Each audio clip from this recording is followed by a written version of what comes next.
자녀들은 혈과 육에 속하였음에 그것 또한 같은 모양으로 혈과 육을 함께 지니심은 죽음을 통하여 죽음의 세력을 잡은 자 곧 마귀를 멸하시며 또 죽기를 무서워함으로 한평생 매여 종노릇하는 모든 자들을 놓아주려 하심이니 이는 확실히 천사들을 붙들어 주려 하심이 아니요 오직 아브라함의 자손을 붙들어 주려 하심이라. 그러므로 그가 범사의 형제들과 같이 되심이 마땅하도다. 이는 하나님의 일에 자비하고 신실한 대제사장이 되어 백성의 죄를 속량하려 하심이라. 그가 시험을 받아 고난을 당하셨은즉 시험받는 자들을 능히 도우실 수 있느니라. 하나님의 구원 프로젝트 5번째 시간입니다. 첫 시간에는 죄란 무엇인가, 하나님을 하나님으로 믿지 않는 것, 하나님의 것을 하나님의 것으로 인정하지 않는 것, 드리지 않는 것, 내 인생을 내 것이라고 여기고 사는 것, 그것이 죄였다는 것입니다. 두 번째, 그 죄의 결과 인간들에게 죽음이 왔고 멸망이 왔고 고통이 왔고 불행이 왔습니다. 우리가 이 땅을 살면서 겪는 내가 원하지 않는 그러한 아픔들, 고통들, 상처들, 고난들, 죽음, 질병, 이 모든 것들은 다 죄의 결과입니다. 죽음 가운데 태어나서 죽은 자처럼 살다가 영원한 죽음으로 가는 것이 인간의 삶이었어요. 세 번째, 하나님께서 이러한 죄인, 자기의 지은 죄의 결과로 멸망을 당할 수밖에 없는 우리들을 당신의 형상을 따라 지었다는 그 이유 하나로 사랑하신 거예요. 죄인도 사랑하신 하나님. 그래서 그 하나님께서 죄와 죽음의 고통 가운데 살고 있는 우리들을 구원하시기 위하여 구원 계획을 세우셨어요. 그 구원 계획의 핵심은 십자가와 부활이었습니다. 그래서 우리를 죄에서 구원하시기 위하여 인간의 모습으로 이 땅에 오셨어요. 하나님 편에서 우리를 죄에서 구원하실 수 있는 완벽한 준비를 다 해놓으신 것입니다. 네 번째, 그렇다면 구원을 얻기 위하여 예수께서 이루어 놓으신 그 구원이 내 것이 되기 위하여 우리가 할 일이 무엇인가? 구원 얻는 방법에 대해서 말씀드렸어요. 입술의 고백과 마음의 믿음으로, 다시 말하면 인격적으로 예수님을 내 안에 영접함으로 우리는 그분이 나를 위하여 준비해 놓으신 그 완벽한 구원에 들어갈 수가 있다는 거죠. 입술의 고백이 무엇입니까? 나는 죄인입니다. 예수께서 나를 위하여 이 땅에 오셨고 예수께서 내 죄 때문에 십자가에서 죽으시고 부활하셨습니다. 예수님만이 내 삶의 주인이요 예수님만이 나의 구원자이십니다. 이 사실을 분명하게 입술로 고백하고 마음으로도 믿는 사람들에게는 하나님이 우리를 위하여 준비해 놓으신 그 구원의 선물이 주어지는 것입니다. 자, 오늘 5번째 과정입니다.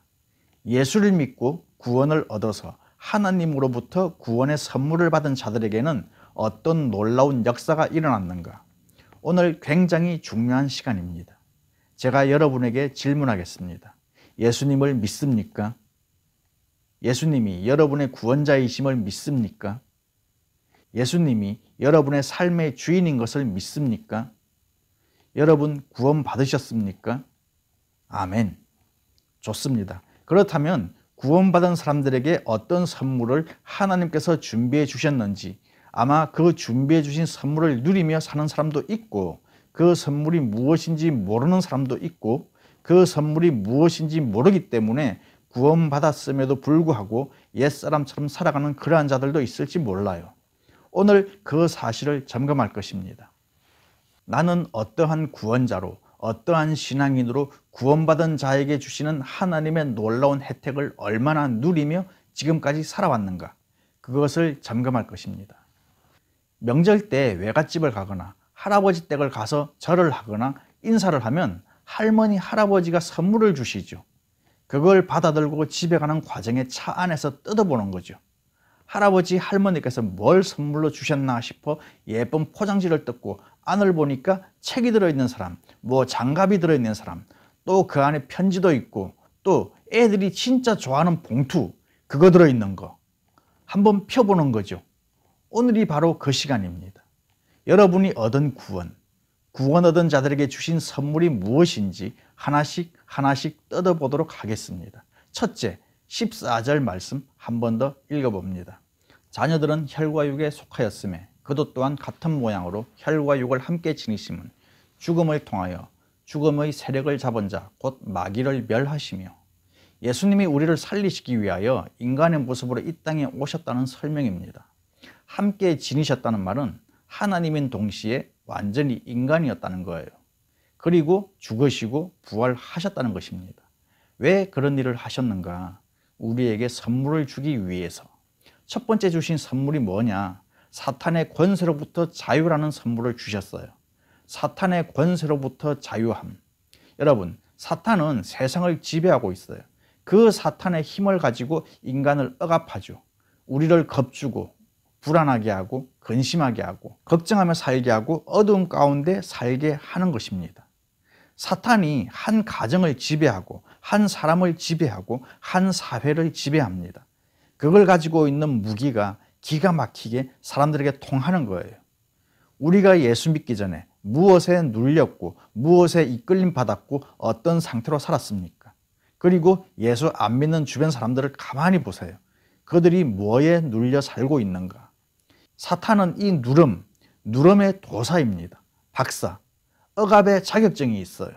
그래서 교회를 억압하고 가정을 억압하고 나라를 억압하고 크리스천들을 억압하고 멸망으로 고통으로 어둠으로 몰아가는 거예요. 어떤 사람들은 사탄의 분노의 지배를 받으면 늘 분노를 하며 인생을 살아요. 어떤 사람은 엄난한 달콤함으로 사람을 지배하면 이 사람은 평생 엄난함에 달콤함에 얽매여서 인생을 살아요. 근심과 불안과 걱정과 염려, 이러한 도구를 가지고 사람들을 계속해서 지배하고 가정을 지배하는 거죠.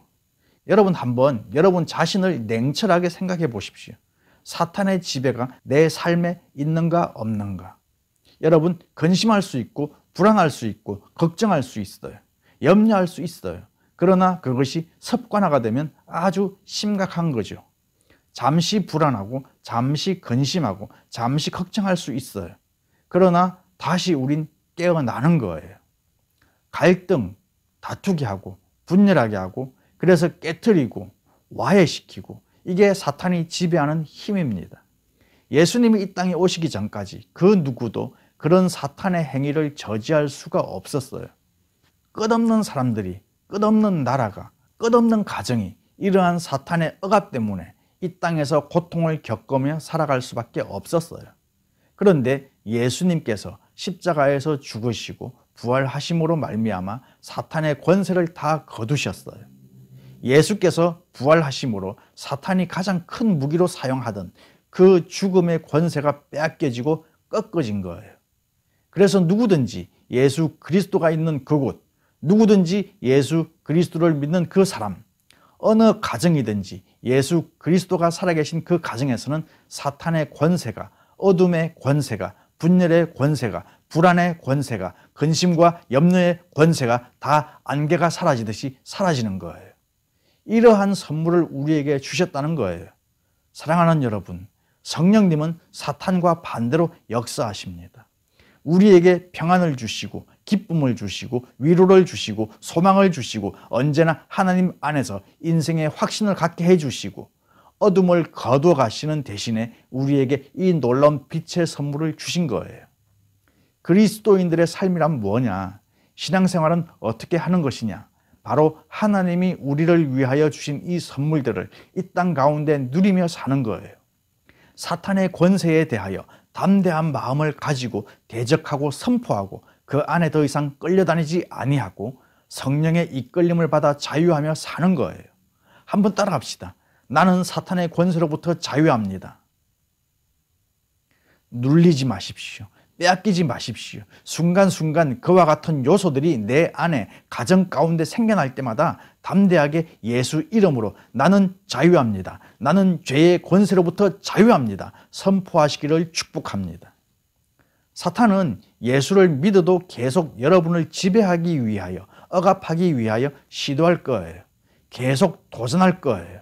그럴 때마다 그와 같은 것들을 이기며 살기를 축복합니다. 여러분, 이 영적인 센서가 여러분에게 있어야 돼요. 개인적으로, 가정적으로, 교회적으로, 국가적으로 영적인 마인드를 가지고 사탄이 지금 어떻게, 어떤 의도와 목적을 가지고 나와 내 아내 사이, 남편과 사이, 가정 사이, 교회 안에서 활동하고 있는가, 이 영적 센스를 가져야 돼요. 지금 세계 모든 경제가 어려운 가운데 있어요. 모든 나라가 어렵다고 하고 있어요. 우리는 그저 어렵다고만 생각하면 안 되는 것입니다. 왜 이 어려움이 이 땅 가운데 왔는가? 영적으로 무엇이 문제였는가? 사탄은 돈을 무기로 세상을 지배했어요. 그 세력이 땅에 떨어진 거예요. 진짜 이 시대에 우리에게 필요한 것은 경제적으로는 어렵지만 영이 살아나는 기회로 삼아야 되는 거예요. 직업이 없어지고 일감이 줄어들고 이런 것에 염려하고 이런 것에 불안해할 수 있어요. 그러나 경제적으로 손해를 보는 것이 있다면 영적으로 그보다 더 큰 것을 얻는 기회로 삼아야 되는 거예요. 그래야 사탄이 의도한 대로 우리가 넘어가지 않는 거예요. 다시 한번 기억하십시오. 나는 사탄의 권세로부터 진정으로 자유한가? 나를 속박하고 있는 사탄의 손길이 없는가? 여러분의 개인의 삶과 가정을 점검할 필요가 있어요. 예수 그리스도께서 우리에게 이 놀라운 선물, 사탄의 권세로부터 자유하는 선물을 주셨어요. 두 번째, 어떤 선물을 주셨는가? 15절 말씀입니다. 또 죽기를 무서워함으로 한평생 매여 종로로 타는 모든 자들을 놓아주려 하심이니, 죽음으로부터 우리에게 자유함을 주셨어요. 죄는 우리에게 멸망을 가져다 주었어요. 죄는 우리에게 죽음을 가져다 주었어요.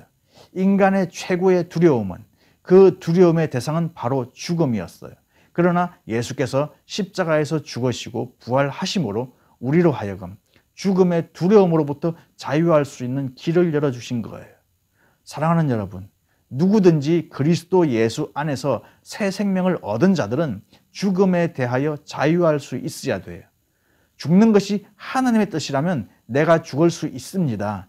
여기까지 가야 돼요. 그게 성숙한 신앙인이죠. 죽음은 더 이상 우리에게 저주의 사건이 아닌 거예요. 영원한 하나님의 나라로 들어가는 축복의 사건인 것입니다. 언젠가 북한 지하교회 영상을 봤어요. 예수 믿는다는 이유만으로 총살을 당하는. 예전에 2차 대전이 끝날 때 일본의 원폭이 투하되면서 끝났어요. 독일이 연합군에 패하고 이어서 일본이 미국에 패했어요. 그때 원폭이 투하되었던 도시가 히로시마와 나가사키였어요. 그런데 이 나가사키가 한국으로 보면 인천과도 같은 곳입니다. 이 나가사키는 일본에서 처음으로 개방된 도시고 복음이 들어온 도시였어요. 마치 우리나라 인천처럼 선교사들이 들어와서 제한된 외국인 구역 안에서 활동을 하며 복음을 전하다가 일본의 정권이 무력 정권으로 바뀌면서 기독교인을 핍박하기 시작했어요. 그래서 곳곳에 흩어져 있는 크리스찬들을 잡아다가 걸어서 끌어서 나가사키로 데려와서 거기서 다 목을 자르고 다리를 자르고 비참한 방법으로 처형을 했어요. 그들을 죽이기 전에 반드시 질문을 했어요. 너가 예수를 안 믿으면 지금 살려두고 예수를 믿겠다면 죽이겠다. 이미 그들 앞서 많은 사람들이 목이 잘리고 다리가 잘리며 죽임을 당하는 과정을 그들이 봤어요. 그럼에도 불구하고 그 죽음에 대하여 두려워하지 않은 거예요. 나는 기꺼이 예수를 믿으면서 죽음을 선택하겠다. 아주 잔인하게 예수 믿는 자들을 처형하던 그 사람이 의문이 생기기 시작했어요. 이들은 뭐길래 죽음도 두려워하지 않고 기꺼이 예수를 믿고 죽음을 당하는가? 이들이 믿는 예수가 정말 누구길래 죽음 앞에서도 이렇게 담대한가? 결국은 이 집행관도 예수를 믿고 자기도 똑같은 방법으로 그렇게 죽임을 당했다는 것입니다. 우리는 죽음에 대하여 생각할 때 언제나 산자의 입장에서 죽음을 생각하니까 그게 원통하고 아쉽고 아프고 두렵죠. 죽은 당사자 입장에서, 예수를 믿고 죽은 당사자 입장에서 죽음을 생각할 때 그것은 분명히 축복의 사건이고 영광의 사건이고 하나님의 영원한 나라로 들어가는 새로운 삶의 시작인 거예요. 죽는 것이 하나님의 뜻이라면 기꺼이 그 죽음도 받아들일 수 있는 성숙한 신앙을 가지시길 축복합니다. 예수께서 부활을 통하여 죽음 뒤에 부활이 있다는 것을 우리에게 보여주심으로 죽음의 모든 권세를 우리로부터 모두 거두어 가신 거예요. 우리로 죽음에 대하여 자유케 하신 것입니다. 한번 따라하며 선포하겠습니다. 나는 죽음으로부터 자유합니다. 그렇다고 죽음을 좋아하거나 빨리 죽으려고 작정하지는 마십시오. 하나님의 때에 죽는 거예요. 우리는 부활을 생각하고 천국을 바라봄으로 죽음의 두려움에서 벗어날 수 있는 거예요. 세 번째, 어떤 선물을 주셨는가? 16절 보십시오. 이는 확실히 천사들을 붙들어 주려 하심이 아니요 오직 아브라함의 자손을 붙들어 주려 하심이라. 예수께서 이 땅에 오신 것은, 죽으시고 부활하셔서 승리자가 되신 것은 천사들을 도와주기 위하여 오신 것이 아니라 아브라함의 씨, 예수를 믿음으로 아브라함의 후손이 된 우리를 붙들어 주기 위함이다. 이 말씀은 하나님이 우리에게 구원받은 자들에게 준비해 놓으신 세 번째 선물이 무엇인가를 알려주는 거예요. 하나님의 보호와 인도하심. 사탄은 우리를 절망으로, 멸망으로, 언제나 절벽으로 인생을 끌고 갑니다. 그래서 어떤 사람들 보면 인생을 정말로 비참하게 늘 위기 가운데 사는 사람들이 있어요. 그러나 성령님은 우리를 생명으로, 평안으로 인도하신다는 사실입니다. 우리가 예수 믿고 구원받고 난 이후에 제일 먼저 경험하는 게 뭡니까? 제일 먼저 고백하는 게 어떤 거예요? 예수 믿고 구원받고 나서 나는 마음이 평안해졌습니다. 삶의 의미를 찾았고 소망을 가지고 있습니다. 왜? 성령께서 우리에게 그러한 선물을 주셨기 때문이죠. 사탄은 언제나 눌러요. 그런 거 있잖아요. 우리 부모님이 자녀들을 키울 때 자녀를 계속해서 짓누르며 애를 키우는 부모가 있고 자녀들의 사기를 계속 돋우면서 키우는 부모가 있어요. 부모로부터 계속 짓눌려 자란 아이들은 성인이 되었을 때 똑같이 그렇게 인생을 살고 세상의 권위에 대하여 언제나 부정하고 도전하고 세상을 언제나 사탄적으로 사는 거예요. 자기가 그렇게 원하지 않아도 그렇게 살게 돼 있어요. 왜? 그렇게 자랐기 때문에. 사탄은 지금도 사람들을, 크리스찬들을 그런 식으로 짓누르고 절망으로, 어둠 속으로 이끌어가면서 너는 별것도 아니야. 너까짓 게 뭘 하겠어. 인간 인격을 파괴시키면서 인생을 살게 만들어요. 여러분, 하나님의 눈으로 보면 그런 어둠에 사로잡혀 인생을 사는 사람들이 얼마나 많은지 몰라요. 그러나 또 다른 부모님은 자녀들을 축복하고 격려하고 일으켜주고 붙잡아주고 세워주는 거예요. 저는 여러분들이 이런 부모님이 되기를 축복합니다. 성령께서 우리를 그렇게 하는 거예요. 우리도 절망할 수 있어요. 소망이 끊어질 수 있어요. 죽을 지경에 놓일 수 있어요. 아플 수 있어요. 그러나 성령께서 일으켜주는 거예요. 부모가 자식에게 하는 것처럼 그렇게 손을 잡아 일으켜 주는 거예요. 그렇게 손을 잡아 일으켜 주시고 용기를 주시고 힘을 주시고 지혜를 주시고 능력을 주시고 그래서 우리가 처한 상황들을 이기며 살 수 있도록 성령께서 우리를 도와주신다는 것입니다. 이 도움이 준비되어 있어요. 여러분을 위하여 이미 완벽하게 준비되어 있다는 사실입니다. 중요한 것은 믿음으로 그 도움이 눈에 보여야 하고 믿음으로 그 도움을 여러분의 상황 속에 활용할 줄 알아야 된다는 거예요. 이 엄청난 준비를 누리지 못하고 산다면 얼마나 억울한 것인가. 하나님이 아예 우리를 위하여 작정하신 게 두 개 있어요. 첫 번째는 로마서 8장 28절에 우리가 다 암송하고 외우는 말씀. 우리가 알거니와 하나님을 사랑하는 자, 곧 그의 뜻대로 부르심을 입은 자들에게는 모든 것이 합력하여 선을 이루느니라. 모든 것이 합력하여 선을 이룬다. 하나님이 이미 택한 백성들, 구원받은 백성들, 우리들을 향하여 너희들이 이 땅을 사는 동안에 무엇을 경험하든지 내가 모든 결론을 좋게 내려줄 것이다. 왜? 나의 사랑하는 자녀들이기 때문에.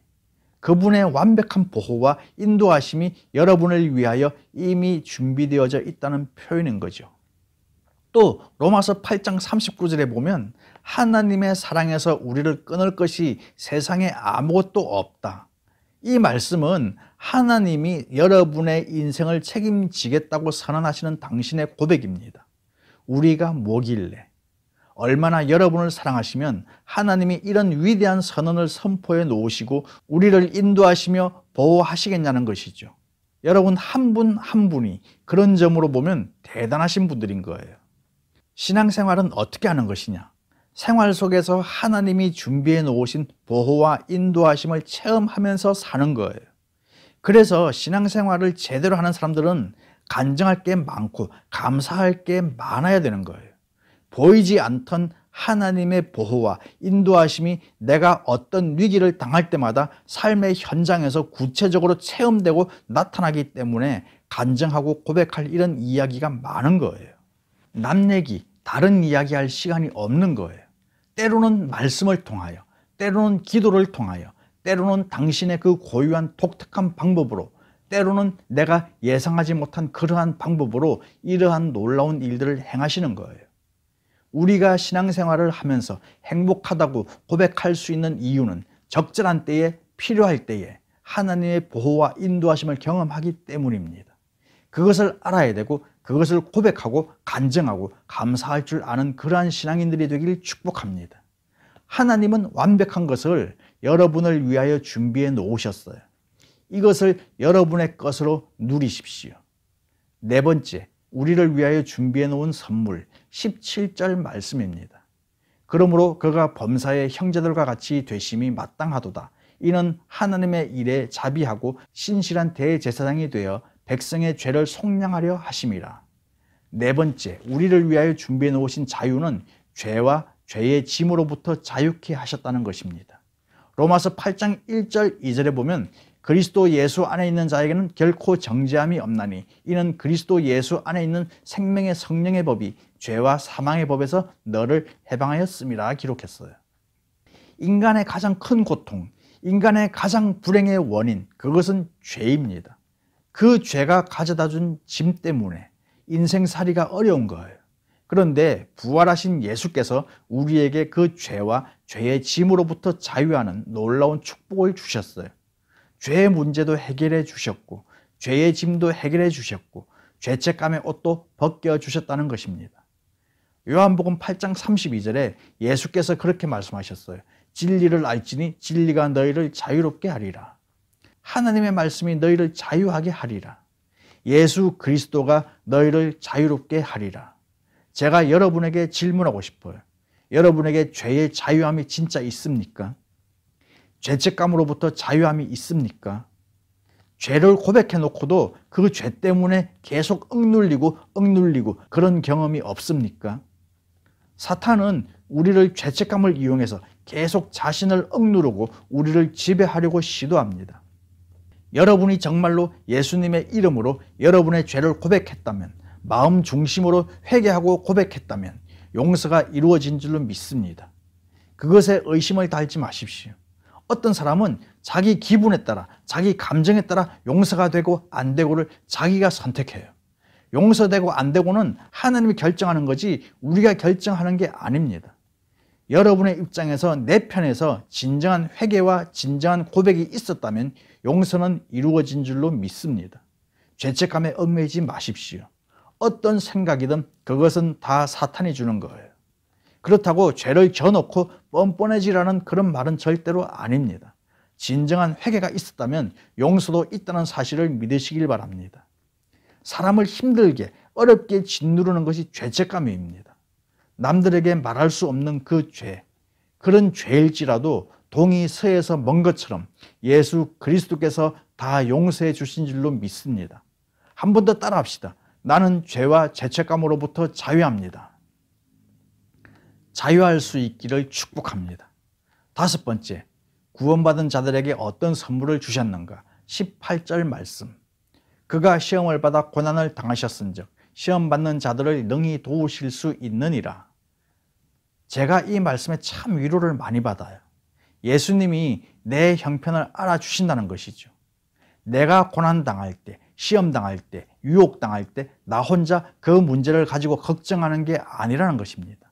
우리가 영적으로 깊은 신앙생활을 할 때 내 마음을 알아주시고 계신 예수님이 느껴질 수 있어야지 돼요. 여러분이 이 땅을 살면서 겪는 모든 일들, 어려운 그것들을 이미 주님이 다 당하셨어요. 당해보셔서 아시는 거예요. 그래서 우리를 능히 위로할 수 있어요. 신앙생활을 어떻게 하는 것이냐?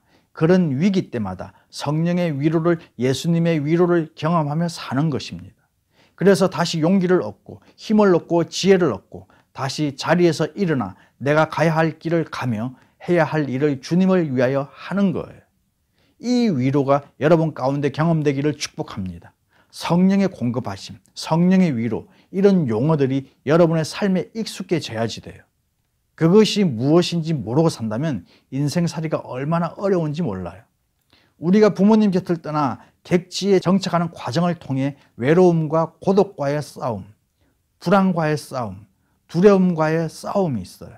그러나 그럴 때마다 그런 상황들을 우리가 이길 수 있었던 것은 성령의 위로가 있었기 때문입니다. 그 위로 때문에 절망하지 않고 다시 일어나는 거예요.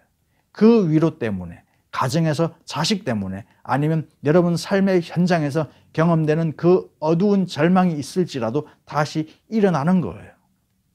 성령님이 여러분 편에 계십니다. 성령님이 여러분의 모든 상황을 알아주십니다. 여러분의 모든 고난과 고통을 알고 계십니다. 그리고 손을 펼치는 자마다, 믿음으로 그분 앞에 서는 자마다 그 위로가 공급될 줄로 믿습니다. 이게 신앙생활이에요. 이게 구원받은 자들의 삶입니다. 이 놀라운 5가지 선물, 여러분 절대 잊어버리지 마시고 오늘 여러분 책 안에, 가방 안에 꼭 담아두셨다가 생활 속에서 그 선물을 누리며 사시기를 축복합니다. 다시 한번 정리하며 선포합니다. 나는 사탄의 권세로부터 자유합니다. 나는 죽음으로부터 자유합니다. 내 삶엔 하나님의 보호와 인도하심이 있습니다. 나는 죄와 죄의 짐으로부터 자유합니다. 나는 성령의 위로를 받으며 살아갑니다. 아멘. 고백대로 이루어지는 놀라운 역사가 있기를 주님의 이름으로 축복합니다.